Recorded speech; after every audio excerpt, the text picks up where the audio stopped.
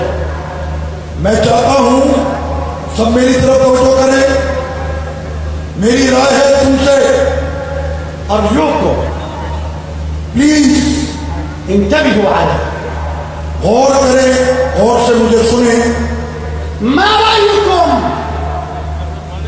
أنه يجوز إقامة المساجد على القبور بنص القرآن الكريم؟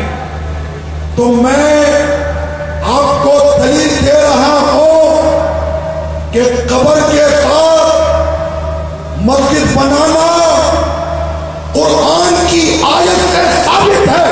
كلكم يعلم هذا الحكم لكنه لا ينتبه إليه.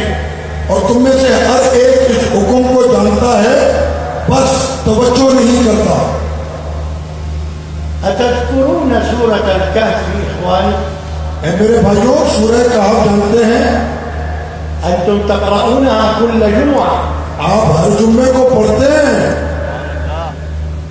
في سورة الكهف لما عثروا على أصحاب الكهف اصحاب کہف کہ جب وہ آئے اپنے غار میں اور جب پایا گیا ان کا غار، قال الذين غلبوا على أمرهم، ان لوگوں نے کہا کہ جنہوں نے غلبہ پایا کہ ہم شباب اے جوانوں انتبهوا، غور کرو، قالوا ابنوا عليهم بنيانا. تو پہلی قوم نے کہا کہ ہم ان اصحاب کہف پر عمارت بنائیں گے. قال الذين غلبوا على أمرهم لنتخذن عليهم مسجدا. تو اللہ تعالیٰ نے جس قوم کو غلبہ عطا فرمایا تو انہوں نے کہا کہ اللہ کے ان پیارے بندوں پر ہم ضرور مسجد بنائیں گے. قل الله أكبر. بولو اللہ اکبر. الله أكبر. الله أكبر. لنتخذن عليهم مسجدا. تو ہم ضرور بنائیں گے ان پر مسجد. هل مولانا في القرآن أنكر عليهم أن يتخذوا عليهم مسجدا؟ تو میں آپ سے پوچھتا ہوں کہ ہمارا مددگار رب کیا قرآن میں منع فرماتا ہے کہ قبر کے ساتھ مسجد نہ بنائی جائے؟ لا، نہیں، بل رد وأقر. بلکہ اس کے اس بات اور اس کو ہاں میں فرمایا، ولم يذكر أن فعلهم هذا منكر. اور نہیں ذکر فرمایا قرآن میں کہ تمہارا یہ کام جائز نہیں. لا تسمعوا بالوهابية تم مت سنو وہابیوں کی باتیں، واسمعوا للصوفية.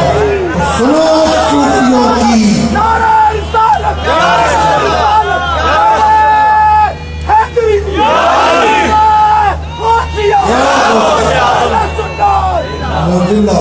هؤلاء نائمون الآن. مجھے ایسا لگ رہا ہے صرف یہ سامنے والے سمجھے پیچھے ہو أريد نہیں من سمجھے. الجميع أن يردد لبيك يا رسول الله. کھڑے ہو کے، کھڑے ہو کے، کھڑے ہو کے. لبیک یا رسول اللہ.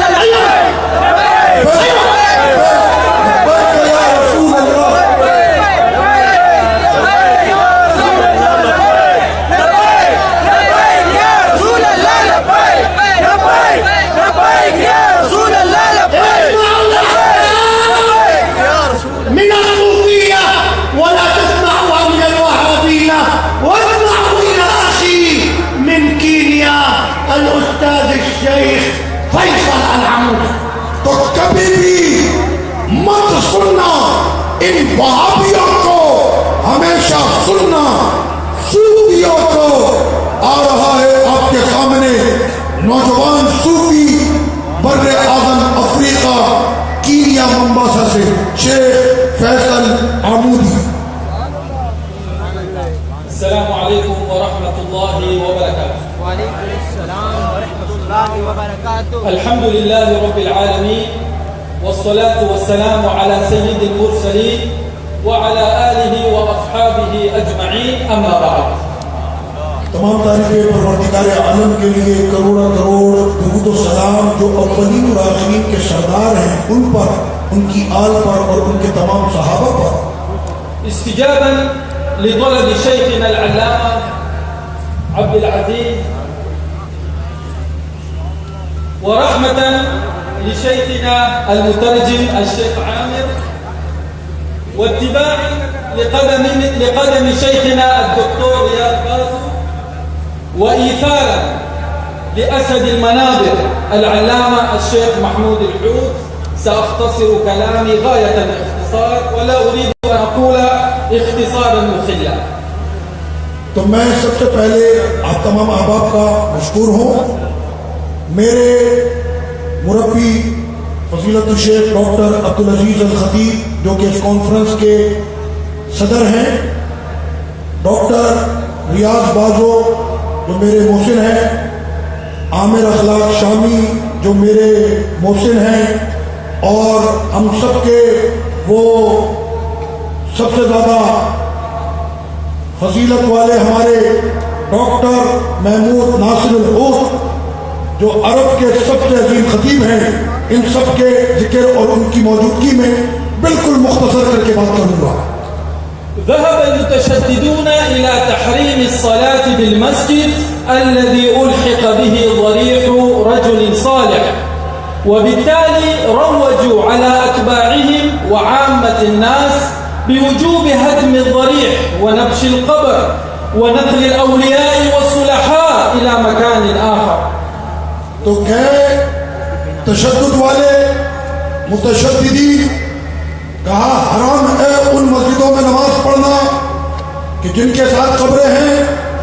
انہوں نے قبروں کو توڑ دیا، جسموں کو پھاڑ دیا، یا قبروں سے اٹھا کر جسموں کو دوسری جگہ نامعلوم مقام پر اٹھا کے لے گئے. وهؤلاء الناس يتجاهلون الأدلة الثابتة بل يضربون على الحائط أقوال العلماء الأجلاء التي حازت على القبول عبر العصور.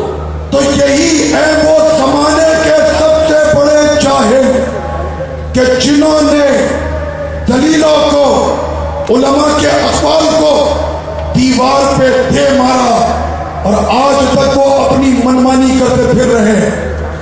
سنبين لكم بمشيئة الله تعالى ما يبطل معتقداتهم الفاسدة المفسدة.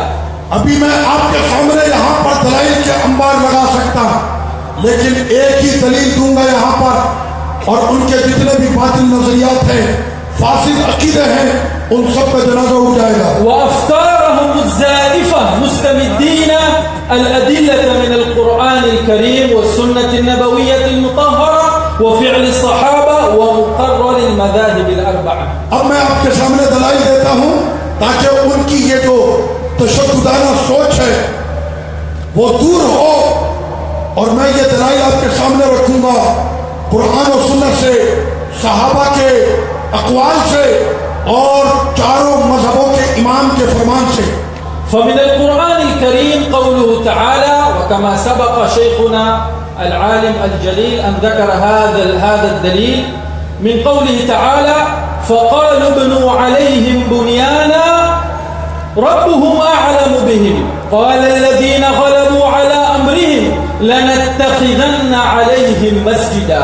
تو سب سے پہلے قرآن مجید کی آیت کریمہ کہ جو ہمارے فضیلت الشیخ ڈاکٹر عبدالعزیز خطیب نے آپ کو پہلے بھی سنا دی، کہ سورہ کہف کی وہ آیت کہ جب کہا انہوں نے کہ ہم اس اصحاب کہف کے غار پر، یعنی ولیوں کا غار ہے، اصحاب کہف کے غار پر ہم بلڈنگ بنائیں گے اور اللہ تعالیٰ نے جس قوم کو غلبہ عطا فرمایا اس نے کہا ہم اس پر مسجد بنائیں گے.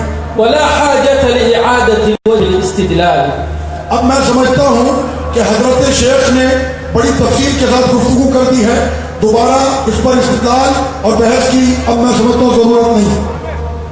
لكن يحتاج أن ننبه أن المسجد قد يراد منه المبنى المخصوص وقد يراد مكان السجود. وفي الآية لم يرد الله تعالى مكان السجود بل أراد الله تعالى المبنى المخصوص بدليل المقابلة من قوله تعالى فقالوا ابنوا عليهم بنيانا. ابھی دربار غوث اعظم سے فضیلت الشیخ متولی مقام سید خالد الگیلانی وہ اس وقت لائن پر موجود ہیں. نام سے تفضل. سبحان اللہ.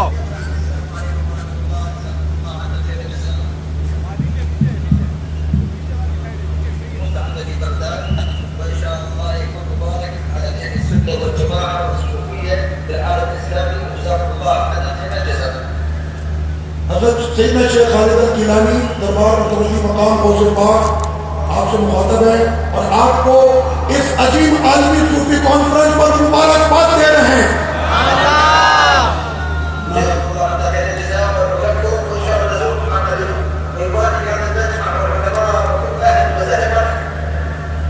اور انشاءاللہ تعالیٰ دعا فرما رہے کہ ہماری آج کی یہ عالمی صوفی کانفرنس اہل سنت و جماعت اور صوفیہ کے اتحاد کے لیے بہت بڑی کارنامہ ثابت ہوگی انشاءاللہ.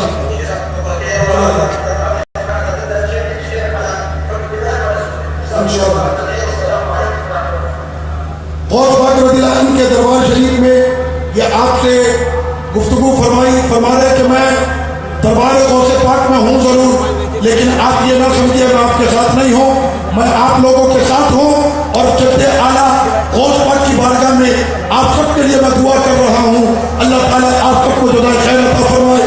یہ عالمی صوفی کانفرنس سنیوں کے اتحاد کے لیے ایک بہت بڑی سبیل بننے والی ہے.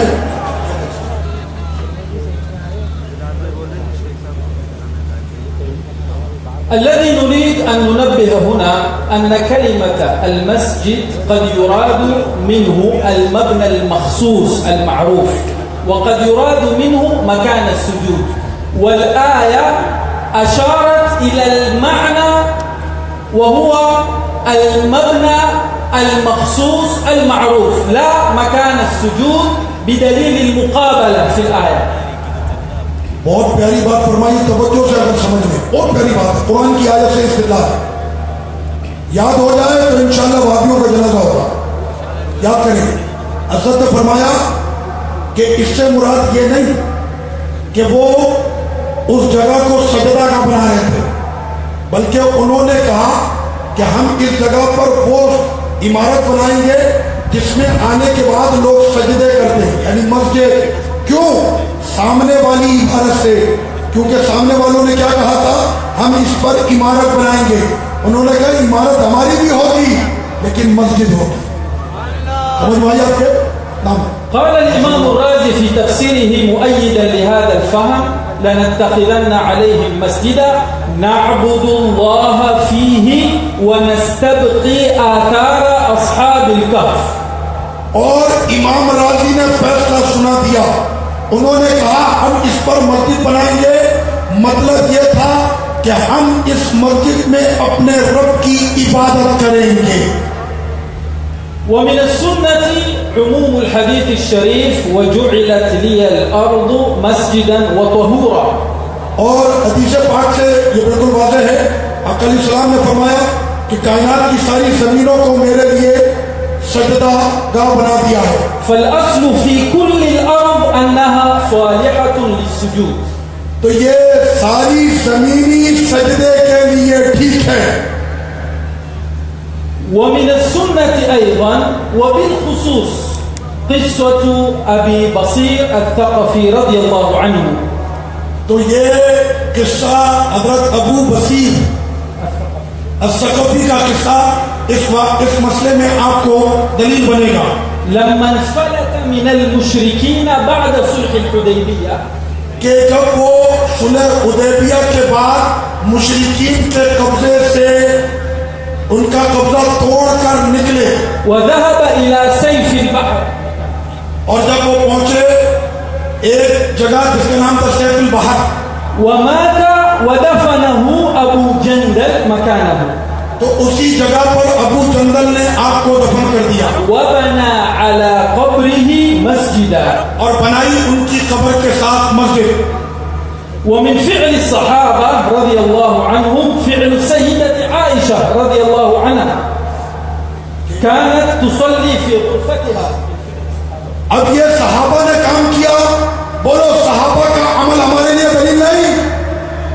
اب سنو, سیدہ عائشہ صدیقہ طیبہ طاہرہ رضی اللہ عنہا جس کمرے میں نماز پڑھتی وهي الغرفة التي دفن فيها النبي صلى الله عليه وسلم وأبوها الصديق, تو اس کمرے میں تو آقا علیہ الصلوۃ والسلام کی قبر شریف ہے, اس کمرے میں تو ان کے والد ابو بکر صدیق کی قبر شریف ہے, اور وہاں پہ سیدہ عائشہ نماز پڑھتی تھی. اب سمجھ میں آئی نا؟ حضرت فرما رہے ہیں سیدنا ابو بکر صدیق میرے جدی اعلیٰ ہے. فضلا عن استمرار باقي الصحابة في أداء الصلوات في المسجد النبوي الشريف المتصل بقبره الشريف وقبري أبي بكر وعمر رضي الله عنهم. تو اب کیا کہو کہ اس وقت پر کہ جب اس طرح سے قبر شریف اور ساتھ میں دو پیاروں کی قبریں جو ملی ہوئی ہیں مسجد نبوی شریف سے, کیا کبھی کسی صحابی نے یہ کہا ہم مسجد نبوی میں نماز نہیں پڑھیں گے کیونکہ یہاں پر ایک نہیں, یہاں پر تو 3 قبریں ہیں. والإمام مالك رضي الله عنه ذكر اختلاف الصحابة في مكان دفن الحبيب صلى الله عليه وسلم فقال تو سیدنا امام مالک رضی اللہ تعالیٰ عنہ نے اختلاف کیا ہے اس مسئلے میں کہ آقا علیہ الصلوۃ والسلام کا جسم مبارک یہاں پر موجود ہے آپ کی قبر شریف کے بارے میں. فقال ناس يدفن عند المنبر وقال آخرون يدفن بالبقيع فجاء أبو بكر الصديق فقال سمعت رسول الله صلى الله عليه وسلم يقول ما دفن نبي قط إلا في مكانه الذي توفي فيه.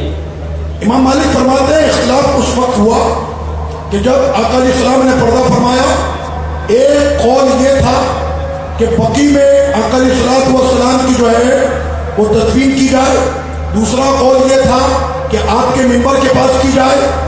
آئے صدیق اکبر اور کہنے لگے کہ آقا علیہ الصلوۃ والسلام کی نصیحت سن لو, اللہ کا نبی جس کمرے میں ہمیشہ جلوہ گر رہے وہی کمرہ ان کا مدفن ہوتا ہے.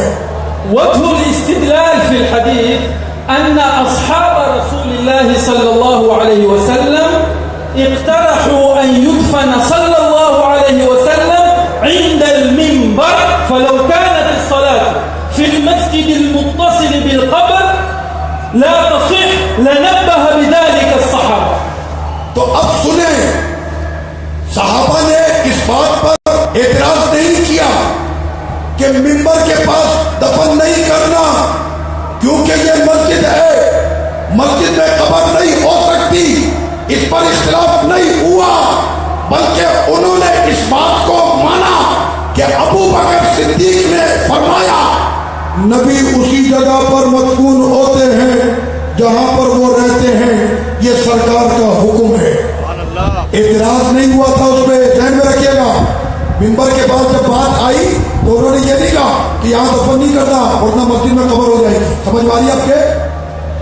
بل ثبت اعتراض من سيدنا أبي بكر رضي الله عنه إلا أن اعتراضه لم يكن لحرمة الصلاة أو الدفن وإنما كان تطبيقا لأمره صلى الله عليه وسلم بأن يدفن في مكان قبض فيه. الحمدللہ غوث پاک اور امام احمد رضا کا کرم ہے, جو بات شیخ نے ابھی کہی ہے میں نے اس کی شرح پہلے کر دی ہے، ان کے قول کی شرح میں نے پہلے کر دی، یہی حضرت نے ابھی فرما دیا. سمجھ میں آ گئی آپ کے کہ صحابہ نے یہ نہیں کہا کہ ہم یہاں پر ممبر کے پاس کیوں دفن کریں، یہ تو قبر بن جائے گی مسجد میں.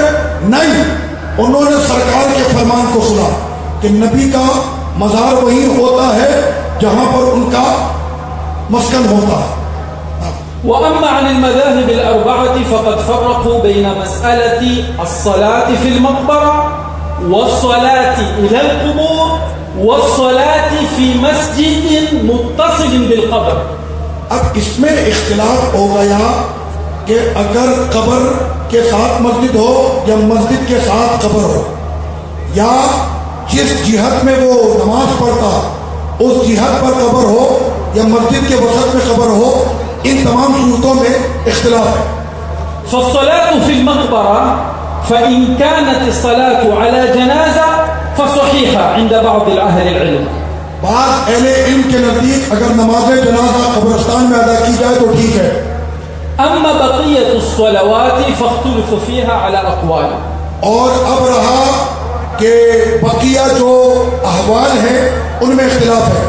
فذهب الحنفية إلى كراهة الصلاة في المقبرة. تو حنفیوں نے فرمایا کہ قبرستان میں جنازہ پڑھنا مکروہ ہے. والمالكية إلى جواز الصلاة في المقبرة في المشهور عندهم. اور مالکیوں کا جو مشہور قول ہے ان کے نزدیک قبرستان میں جنازہ پڑھنا جائز ہے. والشافعية إلى تحريم الصلاة في المقبرة المنبوشة. اور شافعیوں کے نزدیک ایسے قبرستان میں کہ جہاں پر قبریں کھل گئی اور لاشوں کی بو یا ان کے جسموں کے پھٹنے کے آثار نظر آئے، ایسے قبرستان میں نماز جنازہ پڑھنا حرام ہے. وكراهتها في غير منبوشة. اور مکروہ ہے اگر وہاں پر قبریں کھلی بھی نہ ہوں تو وہاں پر نماز پڑھنا مکروہ ہے. وذهب الحنابلة والظاهرية إلى تحريم الصلاة في المقبرة مطلقا. حنبلیوں اور ابن ظاہریہ والظاہر، حنابلہ اور ظاہریہ کے نزدیک قبرستان میں مطلقاً جنازہ پڑھنا بالکل جائز ہے.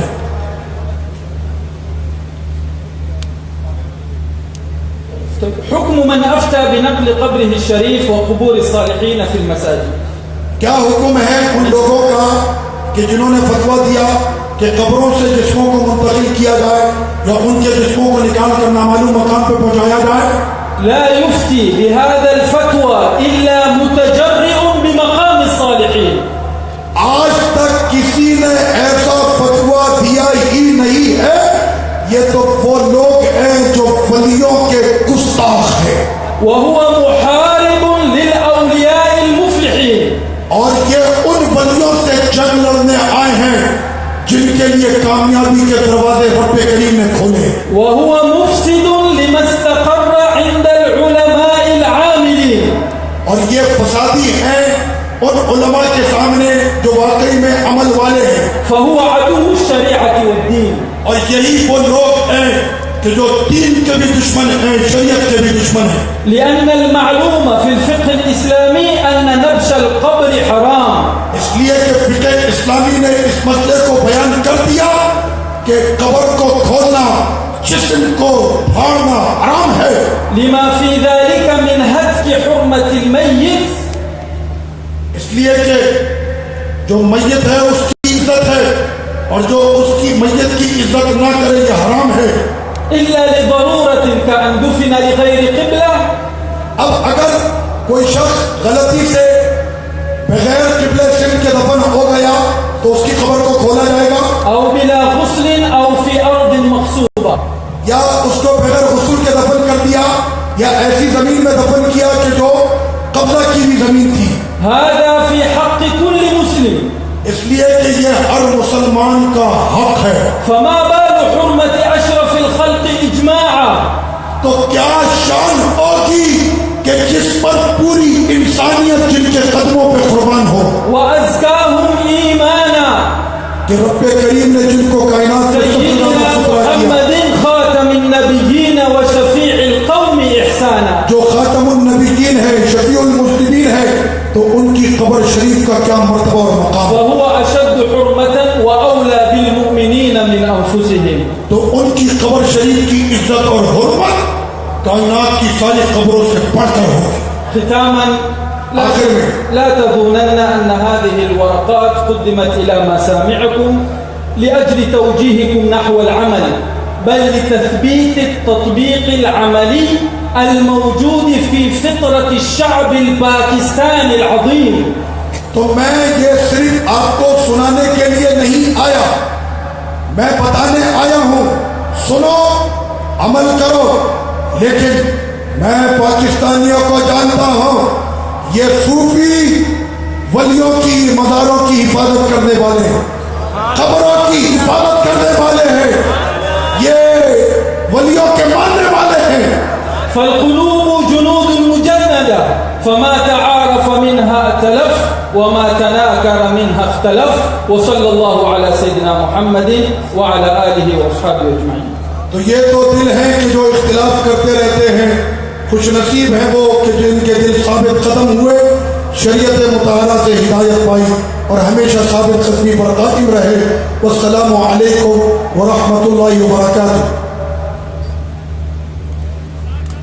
جهزوا أنفسكم سأكافئكم الآن جميعا.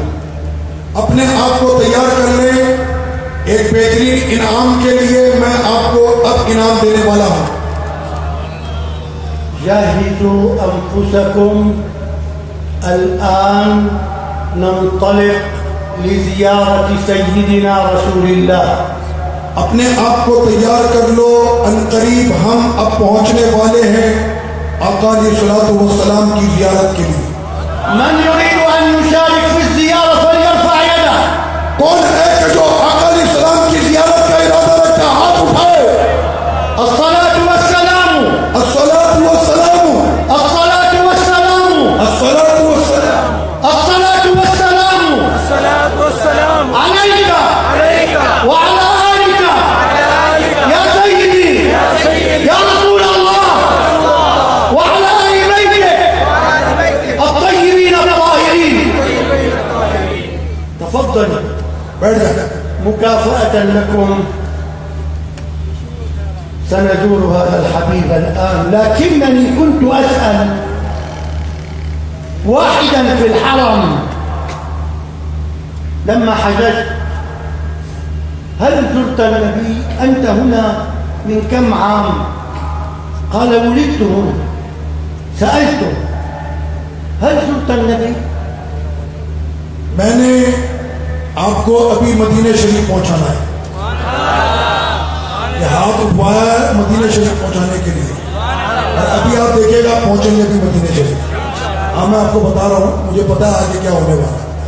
حضرت فرما رہے کہ میں نے حج کی تو وہاں پر مجھے ایک شخص ملا. میں نے اس سے پوچھا کیا تم نے آقا علیہ الصلوۃ والسلام کے دربار کی حاضری دی ہے؟ کہنا میں یہاں پر پیدا ہوا ہوں لیکن میں نے کبھی دربار شریف کی حاضری نہیں دی. أطرق برأسه واستحيا وقال لم أزر النبي. سر جھک گیا، شرما گیا، کہنے لگا میں نے آج تک آقا کے دربار کی حاضری نہیں دی. قلت هل زرت الكعبة؟ میں نے کہا کیا تم نے کعبے کو دیکھا ہے؟ قال نعم مرارا. کہنے لگا دیکھا بہت مرتبہ. قلت أسألك بالله. میں نے کہا تجھے رب کعبہ کی قسم بتا، هل الكعبة أفضل عند الله أم سيدنا محمد؟ کہ کعبہ افضل ہے اللہ کے نزدیک یا حبیب کی ذات؟ هل الكعبة أفضل أم سيدنا محمد؟ کیا کعبہ افضل ہے یا سیدنا محمد صلی اللہ علیہ وسلم؟ فسكت چپ ہو گیا. ثم قلت له پھر میں نے کہا اس کو هل الحجر أفضل أم سيد البشر؟ میں نے پوچھا اس سے کہ یہ حجر افضل ہے کہ سید البشر افضل ہے؟ حجر سے مراد حجر اسود. هل الحجر أفضل أم سيد البشر؟ حجر فقال بل بالله. تو میں نے کہا کہ حجر اسود افضل ہے کہ سید البشر، تو اس نے کہا سید البشر، تو میں نے کہا کھڑا ہو جا اب آقا کے دربار کے لیے. قم بنا لننفذ الآية القرآنية ولو أنهم إذ ظلموا أنفسهم جاءوك. اور قرآن کی اس آیت کو اپنے اوپر لازم کر لے. فرماتا ہے رب کریم، اے گناہگارو جو تم نے اپنی جانوں پر ظلم کیا، آ جاؤ میرے حبیب کی بارگاہ میں. جاءوك من أقصى البلاد. آ جاؤ چاہے تم دنیا کے آخری کونے میں ہی کیوں نہ ہو. هل تنكر أن الله قال جاءوك؟ کیا تم میں سے کوئی انکار کر سکتا ہے؟ آ جاؤ حبیب کے پاس. تعالوا بنا نزور رسول الله مع أسد المنابر في حلب، آ جاؤ. مع عالمها وسيدها سيدنا الإمام الشيخ الدكتور محمود الحوت الحلبي الحسين. آ جاؤ اب ہم جائیں گے مدینہ شریف کی جانب. اور اب آ رہا ہے منبروں کا شیر. جب وہ کرج عرب میں تو وہابیوں کے ایوانوں میں زلزلے آ جاتے ہیں. وہ گرجنے والا سنیوں کا شیر خطیب اعظم عرب فضیلت الشیخ ڈاکٹر محمود ناصر الحوت آپ کے سامنے خطاب فرمائیں گے. میں کہتا ہوں طبیعت سے ایک نعرہ ہونا چاہیے. میں نے ابھی تک نعرہ نہیں لگوایا، اب میں لگواؤں گا. نعرہ تکبیر، نعرہ رسالت، نعرہ رسالت، نعرہ خاصیہ، پیز رضا، پیز رضا. علماء اہل سنت، علماء اہل عرب، خطیب اعظم عرب، خطیب شام، خطیب حلب، شیخ ناصر، ڈاکٹر ناصر. بسم الله الرحمن الرحيم. يا ربنا لك الحمد أبد الآبدين ودهر الداهرين.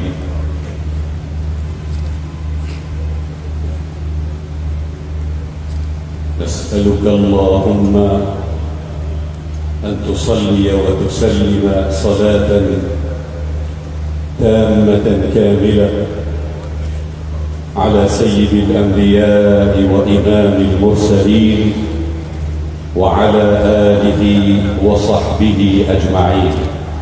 اللہ کے نام سے شروع جو بڑا مہربان رحمت والا. تمام تعریفیں اس بات پروردگار کے لیے کہ جس نے اپنے محبوب کو کتنی بلندی اور کیا شان عطا فرمائی.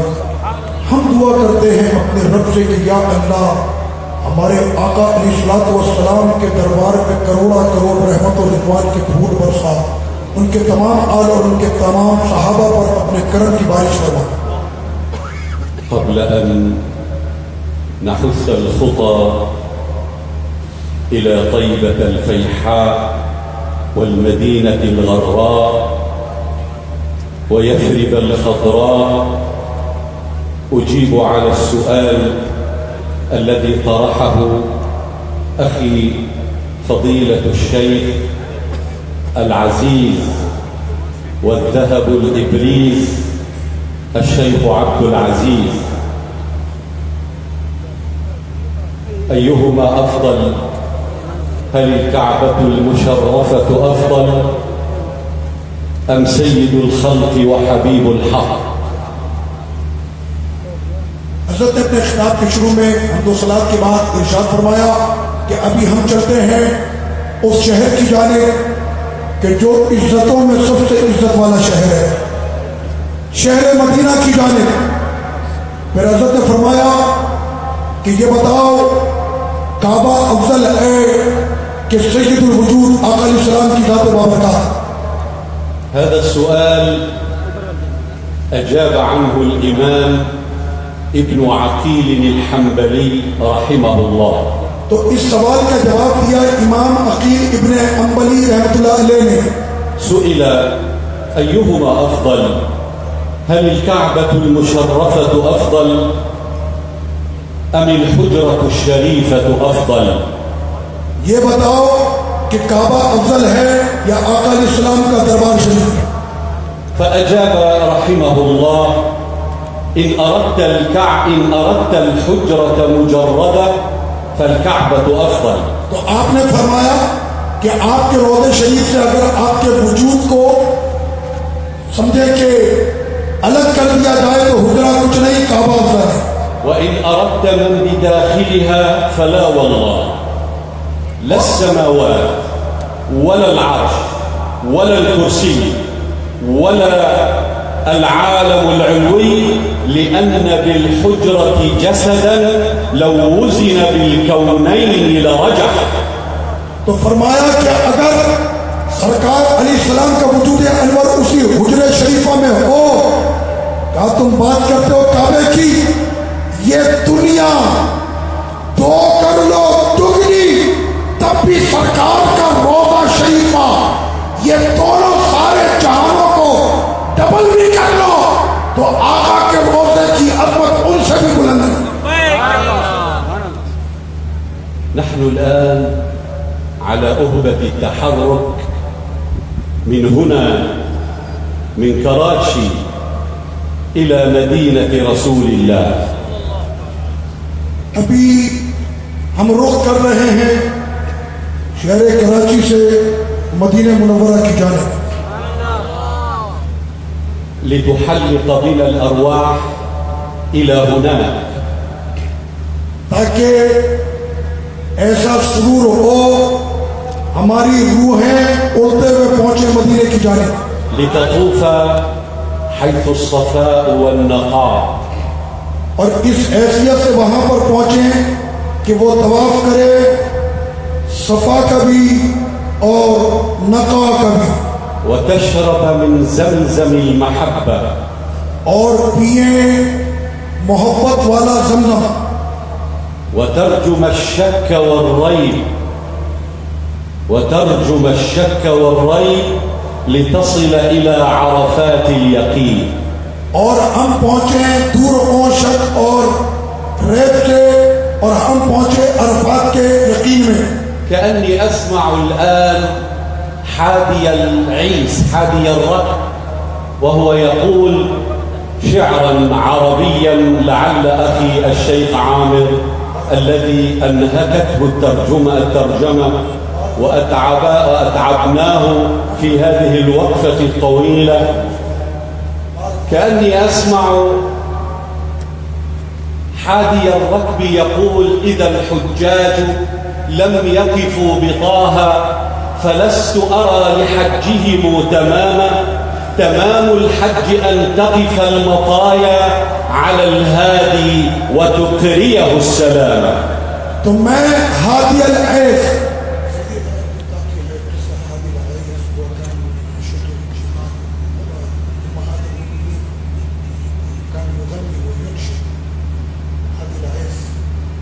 لا هذه يعني من باب الخيال. حضرت نے فرمایا ہادی العیس انہوں نے یہ کہا کہ جنہوں نے حج کیا در رسول پر نہ گئے ان کا حج نہیں ہوتا. اس لیے کہ حج تو ہوتا ہی اس کا کہ جو مناسک حج کرنے کے بعد آیا روضہ رسول پر کھڑا ہوا ادب سے جس نے سلام پڑھا اسی کا حج ہو گیا. منذ 20 يوما على التمام كنت أمام المواجهة الشريفة حيث رسول الله صلى الله عليه وسلم. 20 دن پہلے مجھے یہ شرف حاصل ہوا میں آقا علیہ الصلوۃ والسلام کے دربار شریف میں تھا. سألني أحدهم هل زرت قبر النبي؟ تو مجھ سے کسی نے پوچھا کیا آپ نے آقا علیہ الصلوۃ والسلام کی قبر شریف کی زیارت کی؟ قلت له لا، أنا ما جئت لأزور قبر النبي. تو میں نے اس کو کہا کہ میں یہاں پر نہیں آتا حضور کی قبر شریف کی زیارت کے لیے، إنما جئت لأزور النبي صلى الله عليه وسلم. میں تو یہاں پر آتا ہوں اپنے نبی کی زیارت کے لیے، لأن النبي صلى الله عليه وسلم حي في قبره الشريف. اس لیے کہ ہمارے نبی کریم وہ اپنی تمام تر قوت اور طاقت کے ساتھ زندہ ہیں اپنی قبر شریف میں. أليس هو القائل صلوات الله عليه ما من مسلم يسلم علي إلا رد الله علي روحي حتى أرد عليه السلام. تو کیا اس ذات نے یہ نہیں فرمایا ان پر درود و سلام کہ جب بھی کوئی مسلمان مجھ پر درود بھیجتا اللہ تعالیٰ میری روح کو مجھ پر لوٹا دیتا اور میں اس کے سلام کا جواب دیتا. أليس هو القائل صلوات الله عليه الأنبياء أحياء في قبورهم؟ کیا یہ نہیں سنا ان سے جن پر درود و سلام ہو انبیاء اپنی قبروں میں زندہ ہوتے ہیں؟ أليس هو القائل يوم الإسراء والمعراج مررت على موسى يوم أسري بي أو ليلة أسري بي فرأيت موسى حيا قائما يصلي في قبره الشريف. تو کیا آپ نے معراج کے قصے میں نہیں سنا؟ معراج کی رات آقا علیہ الصلوۃ والسلام نے دیکھا سیدنا موسیٰ علیہ السلام کو وہ اپنی قبر شریف میں کھڑے ہو کر نماز پڑھ رہے تھے. لذلك كره الإمام مالك بن أنس إمام دار الهجرة أن يقول الحاج أو الزائر أن يقول زرت قبر النبي. لا تقل زرت قبر النبي، إنما قل زرت النبي صلى الله عليه وسلم. اور جب حضرت سیدنا امام مالک رضی اللہ تعالیٰ عنہ سے پوچھا کہ کیا کہیں گے کہ قبر کی زیارت کی، فرمایا نہیں بلکہ کہو میں نے اپنے نبی کی زیارت کی. ومع كل هذا جاءت تلك الفرق الضالة التي وصلتنا بالابتداع. اب آیا وہ گمراہوں کا گروہ جس نے ہمارا نام رکھا کہ ہم بدعتی ہیں، وزعموا أن زيارة النبي صلى الله عليه وسلم والتبرك بآثاره وتسييده والصلاة عليه خلف الأذان ومدحه الشريف والاحتفال بذكر مولده صلوات الله عليه بدعة لا أصل لها في ديننا. اب ان لوگوں نے یہ کہنا شروع کیا جن کے نزدیک جائز نہیں ہے آقا کے زیارت اور تبرک سے برکتیں لینا، سرکار کو سیدنا کہنا، ان پر درود پڑھنا اذان کے بعد اور ان کی نعت شریف پڑھنا اور ان کا میلاد منانا، وہ سب کو ناجائز کہتے ہیں. بل وصل بهم السفه والضلال للجناب المحمدي الشريف إلى أنهم سموا مدينته بالمدينة النبوية بدلا من المدينة المنورة التي تنورت بهجرته ومقدمه صلوات الله عليه. اور ان کی بے وقوفی، گمراہی، انکار کی عادت عقل پہ پڑ گئے. حضور علیہ الصلوۃ والسلام کی ذات سے ایسے منکر سرکار کے شہر کو مدینۃ النبی نام رکھ دیا ہے. میں کہتا ہوں او بے وقوفو، یہ مدینۃ النبی اس کو تم کیوں کہتے ہو؟ اس کا نام ہے مدینۃ المنورہ.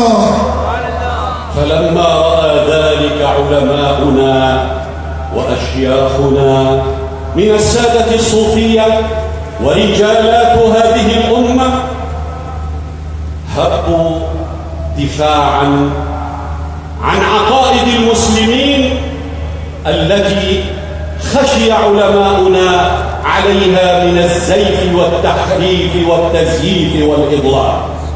لیکن صوفیہ سوئے نہیں جب یہ بیوقوف جاہل اور گمراہوں کا گروہ سامنے آیا. علم والے صالحین صوفیہ وہ پوری قوت کے ساتھ کھڑے ہو گئے تاکہ وہ آنے والی امت کے عقیدوں کو بچائیں ان گمراہوں کے مفسد عقیدوں سے. والأدلة في دحض شبه أولئك الطغمة وأولئك المتطفلين على مائدة السنة والكتاب الشريف الأدلة كثيرة جمة وغفيرة. اب رہی بات ان گمراہوں کی بے وقوفوں کی ان کو کچھ پتہ ہی نہیں ہے لیکن ہم بات کریں گے اپنی. اگر ہم آقا کے دربار کی زیارت پر دلائل قائم کرنا شروع کریں تو اتنے جمع کریں گے کہ زمین سے آسمان پہاڑ ڈھیر لگا دیں گے. والحقيقة أنه لا داعي لذكر هذه الأدلة لأنها أمور واضحة وضوح الشمس في رابعة النهار. لیکن میں تب بھی یہ کہتا ہوں کہ یہ کتنے بے وقوف ہوں گے کہ جو سرکار کے دربار شریف پر جانے کے لیے بھی دلیل مانگتے ہیں. ارے یہ کام تو اتنا واضح ہے کہ جس طرح سورج کی روشنی میں دنیا ظاہر ہوتی ہے آقا کے دربار پہ جانے کے لیے مسلمان کو کس دلیل کی ضرورت ہے؟ كما قال الشاعر الحكيم وكيف يصح في الأذهان شيء إذا احتاج النهار إلى دليل. كيف يصح في الأذهان أمر إذا احتاج النهار إلى دليل. هل يحتاج النهار إلى دليل؟ یہ اس کام کے لیے کس دلیل کا مطالبہ کرتے ہیں؟ بات تو ایسی ہو گئی کہ اگر کوئی سورج کی روشنی میں لا کر دکھائے کوئی چراغ وغیرہ. ولكن القلوب إذا عميت وضلت عن طريق الحق والصواب احتاج الأمر إلى بسط البحث في هذا الأمر وهو أمر هام بالنسبة لعقائد المسلمين وبالنسبة لمئات الملايين الذين يؤمون حجرة رسول الله وزيارته الشريفة. تو آج اس بات کی ضرورت ہے کہ آقا علیہ الصلوۃ والسلام کے دربار شریف میں آنے والے ہو کہ زمانے کے آج بھی بڑے بڑے اقطار ائمہ لاکھوں کی تعداد میں تو کروڑوں کی تعداد میں سرکار علیہ الصلوۃ والسلام کے دربار شریف میں حاضر ہوتے ہیں. اسمعوا إلى أولئك المضللين أتوا ببراهين ظنوها حجة دامغة علينا. اب سنو یقین کریں اگر آپ کو عربی آتی نا تو بھی آپ لوگ پیٹ پکڑ کے ہنس رہے جو الفاظ حضرت نے استعمال کی کہ ان ننے مننے جو کاکے پھر رہے ہیں ان کی دلیلوں سے ہمیں کیا لینا. ہم تو ان کی جو دلیلیں ہم پر یہ قائم کریں گے ہم تو اس کو ہوا میں اڑا دیں گے. وهي أوهى من خيوط العنكبوت. مکڑی کے جالے سے بھی کمزور ہے. استدل هؤلاء المنكرون بحديث أخرجه البخاري ومسلم عن أبي هريرة رضي الله عنه قال قال رسول الله صلى الله عليه وسلم لا تشد الرحال إلا إلى 3 مساجد المسجد الحرام والمسجد الأقصى ومسجدي هذا. یہ حدیث پاک کہ جسے امام بخاری نے اور مسلم نے سیدنا ابو ہریرہ رضی اللہ عنہ سے نقل کیا. آقا علیہ الصلوۃ والسلام نے ارشاد فرمایا کہ مت سفر کرو سوائے 3 مسجدوں کے مسجد حرام مسجد اقصی اور میری مسجد. فقالوا بزعمهم وبفهمهم السقيم وتفكيرهم العقيم قالوا من هذا الحديث نستفيد ونستدل على أنه لا يجوز شد الرحال أي السفر إلا لهذه المساجد الثلاثة: المسجد الحرام والمسجد الأقصى والمسجد النبوي. اب ان لوگوں نے اپنے ننھے منھے مزاج میں یہ سمجھا کہ 3 مسجدوں کے علاوہ مسجد حرام، مسجد اقصی اور آقا علیہ الصلوۃ والسلام کی مسجد، ان کے علاوہ سفر نہیں ہو سکتا، سفر نہیں ہو سکتا. بات ہو رہی ہے مسجد کی. سمجھ پا رہی آپ کے؟ أجاب عن هذا ودمغهم بالحجة الإمام ابن حجر شارح صحيح البخاري صاحب كتاب فتح الباري. أجاب عن إنكارهم واستدلالهم بهذا الحديث فقال: معنى هذا الحديث أن كل المساجد في العالم الإسلامي، بمعنى قوله كلها متساوية في الأجر والثواب. إذا صليت أنت في المسجد الأزهر، أو صليت في المسجد الأموي في دمشق، أو صليت في مسجد قرطبة في الأندلس، أو صليت في الهند أو الصين أو السند، في أي مكان في العالم، الصلاة في أي مسجد من كل مساجد العالم متساوية في الأجر، إلا هذه المساجد الثلاثة: المسجد الحرام والمسجد الأقصى والمسجد النبوي. تو اب رہی بات اور ان کے دماغوں کے پرزوں کو ٹائٹ کرنے کے لیے جنہوں نے یہ سمجھا کسی بھی مسجد میں نماز پڑھنے، ہند کی ہو، سندھ کی ہو، قرطبہ کی، اندلس ہو، یا وہ فلسطین کی کوئی مسجد ہو، الغرض یہ ساری مسجدوں میں ثواب برابر ہے. فإقحام قبر النبي في هذا الحديث باطل وخارج عن معناه بدلا. اب اس حدیث میں کہیں پر بھی قبر شریف کا ذکر ہی نہیں ہے. بات ہو رہی ہے مسجدوں کی، نہ کہ مزاروں کی. وأدلتنا في زيارة رسول الله أكثر من أن تعد وأعظم من أن تحصى. ابھی بات سرکار علیہ السلام کے دربار میں جانے کی دلیل کی، گنتے گنتے تھک جاؤ گے، تمہاری گنتیاں ختم ہو جائیں گی، ہمارے تلائی ختم نہیں ہوں گے.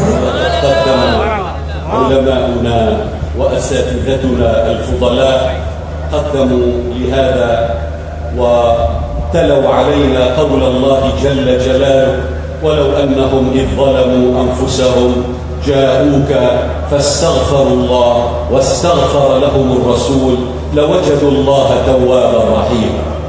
تو جس طرح سے ہمارے شیخ ڈاکٹر عبدالعزیز خطیب نے قرآن مجید کی آیت کریمہ پڑھ لی، اے محبوب کے گناہگار جب اپنی جانوں پر ظلم کرے آپ کی بارگاہ میں آ جائیں اور اللہ سے توبہ کریں اور آپ ان کی شفاعت فرمائیں، اللہ تعالیٰ ان کی توبہ کو قبول فرمائے گا. هذه الآية الكريمة توجه أهل الذنوب وأهل المعاصي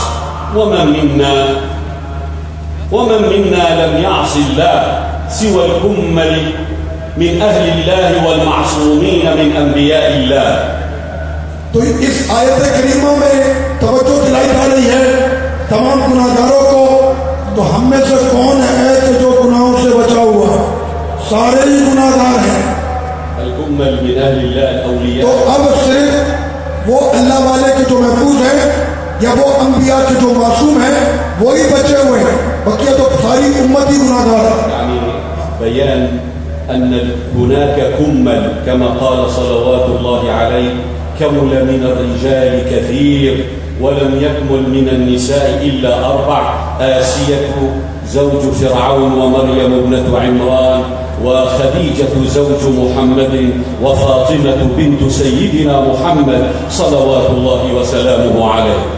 تو اس طرح سے تو سارے ہی گناہوں میں ہیں، لیکن کچھ ایسی شخصیات ہیں کہ جن کو رب کریم نے قرآن مجید میں فرما دیا کہ جیسے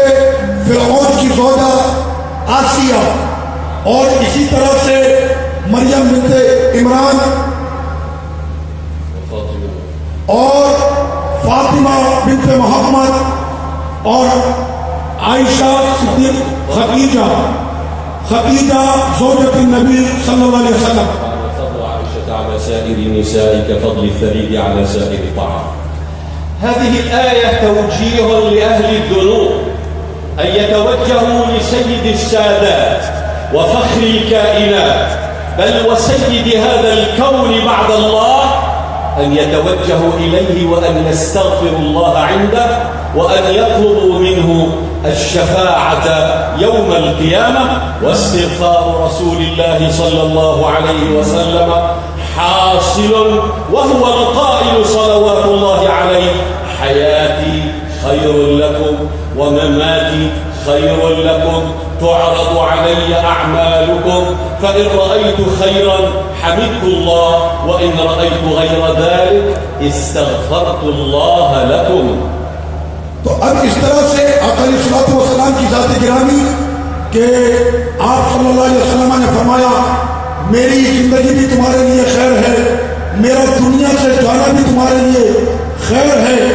اگر میں تمہارے اعمال مجھ پر پیش کیے جاتے، اگر وہ اچھے ہوتے تو میں اللہ کی حمد کرتا ہوں، اور اگر وہ ٹھیک نہیں ہوتے تو میں رب کریم سے تمہارے لیے بخشش کی دعائیں کرتا ہوں. وكيف ينأى المسلم عن الصلاة في ربض الجنة أو في روضة من رياض الجنة؟ ألم يقل رسول الله صلى الله عليه وسلم في الحديث الذي رواه الشيخان: ما بين بيتي ومنبري روضة من رياض الجنة؟ هل ينأى المسلم بنفسه عن أن يزور هذه الجنة؟ هذه الجنة في الأرض ما بين بيته وما بين منبره. تو اب رہا آقا علیہ الصلوۃ والسلام کی دربار کی عظمتوں پر کیا کہنا. کیا کوئی شخص جنت میں جانے سے اپنے آپ کو منع کرے گا؟ آقا علیہ السلام نے فرمایا کہ دنیا کی جنت اگر تم نے دیکھنی ہو تو آ جاؤ، میرے گھر اور میرے منبر کے درمیان جو جگہ ہے یہ جنت کے باغوں میں سے ایک باغ ہے. روى الإمام أحمد بسند صحيح أن النبي صلى الله عليه وسلم قال لمعاذ بن جبل وهو يودعه لأرض اليمن، قال له: يا معاذ، إنك عسى ألا تلقاني بعد عامي هذا، ولعلك أن تمر بمسجدي هذا وقبري. معاذ بن جبل رضی اللہ عنہ کو سرکار علیہ الصلوۃ والسلام نے جب روانہ فرمایا تو ساتھ یہ بھی ارشاد فرمایا کہ جب تم واپس آؤ گے ہو سکتا ہے میری تم سے ملاقات نہ ہو تو تم آنا میری مسجد میں اور میری قبر شریف پر. وكلمة لعل في أصلها تقول للرجاء إلا من الله ورسوله. عام طور پر یہ کلمہ لعل آتا ہے رجاء اور امید کے لیے، ہو سکتا ہے. ألم نسمع قوله صلوات الله عليه: لعل الله قد اطلع على أهل بدر فقال اعملوا ما شئتم فقد غفرت لكم. تو یہ ہو سکتا ہے کہ معنی میں آتا ہے.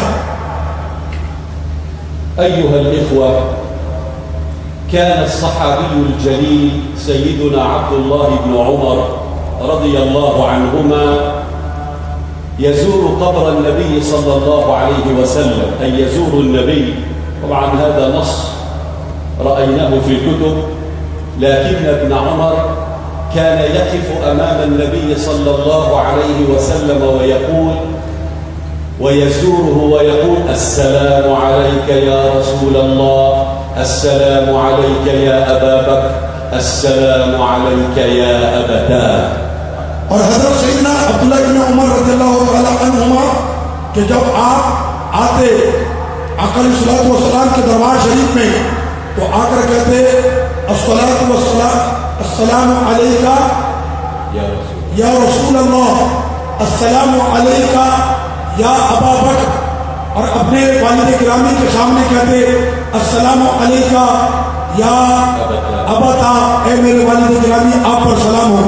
الأدلة على الزيارة كما قلت كثيرة وجمة وغفيرة، منها قول النبي صلى الله عليه وسلم فيما أخرجه الإمام الدارقطني والبزار والطبراني والهيثمي من طرق مختلفة تجعل الحديث حسنا لغيره، وهذا عند علماء الحديث من مصطلحات علماء الحديث الحسن لذاته والحسن لغيره، يستدل بهما في هذه الأمور. قال صلى الله عليه وسلم: من زار قبري وجبت له شفاعة. حضرت نے اس حدیث پاک کو نقل کرنے سے پہلے حدیث کی 7-8 کتابوں کے نام لیے اور فرمایا کہ یہ حدیث ان تمام کتابوں میں ہے کہ جس نے میری قبر شریف کی زیارت کی اس پر میری شفاعت واجب ہو گئی.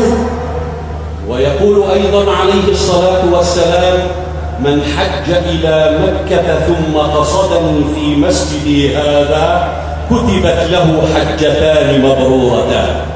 آقا علیہ الصلوۃ والسلام نے فرمایا کہ جس نے حج کیا کعبے کا پھر میری قبر شریف کی نیت کر کے آیا تو اس کے لیے 2 مقبول حج کا ثواب ہے.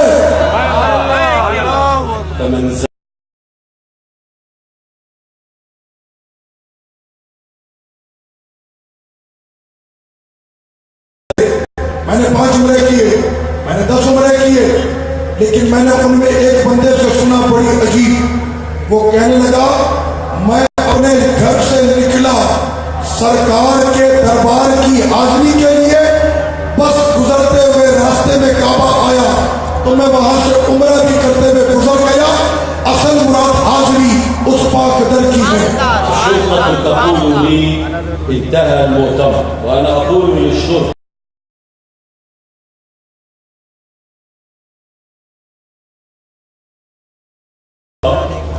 يرزقكم زيارته في هذا العام فتتباركون ويكتب الله لكم عز وجل الهناء والسعادة بشفاعته يوم القيامة.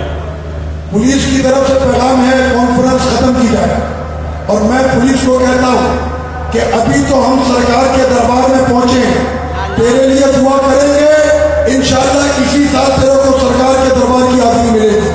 الخليفة خامس الخلفاء الراشدين سيدنا عمر بن عبد العزيز رضي الله عنه كان يبعث البريد من الشام إلى المدينة، يبعثه ويعطيه مصروف السفر ذهابا وإيابا. من أجل ماذا؟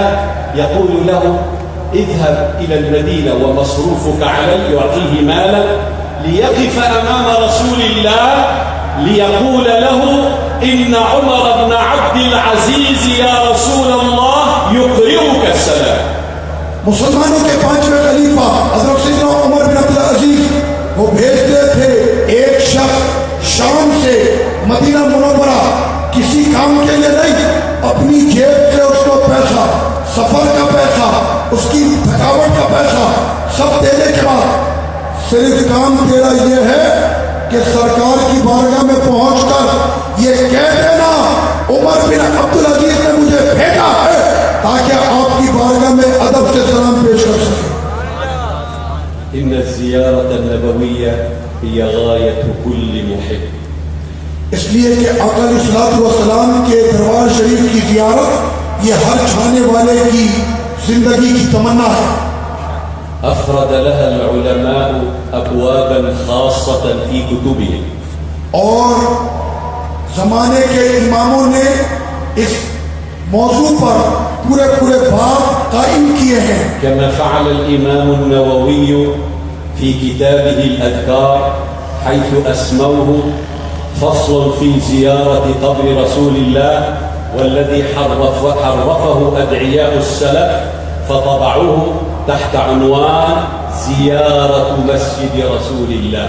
کہ جس طرح سے حضرت سیدنا امام نووی رحمۃ اللہ علیہ انہوں نے اپنی کتاب الاذکار میں پوری فصل باندھی ہے زیارت قبر رسول صلی اللہ علیہ وسلم، لیکن جب آئے یہ دعوے کرنے والے کہ ہم تو بزرگوں کے طریقے پر ہیں، ان بےایمانوں نے اس فصل کا نام بدلا اور نام رکھا فصل